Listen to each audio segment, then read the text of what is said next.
今日想玩個心理測驗，做人最緊要先認識自己，你係邊種成長型人格？第一題，面對失敗嘅時候，你通常會 A 反覆反思 ，B 即刻再試 ，C 需要好長嘅時間恢復 ，D 表面冷靜，內心翻湧。第二題，你改變嘅節奏呢？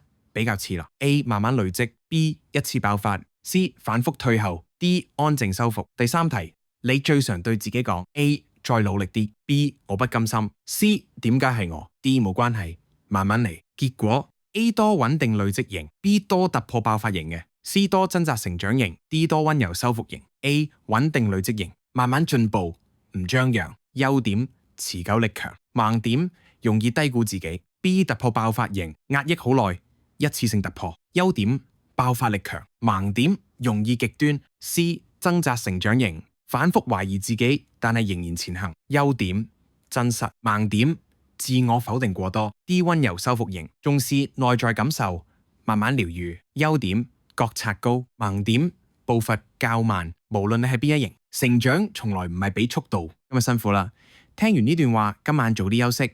如果覺得呢條片幫到你，記得 like 同埋 share 俾嗰個同樣好努力嘅朋友。我係 Well Done Today， 練習成長，等未來嘅你。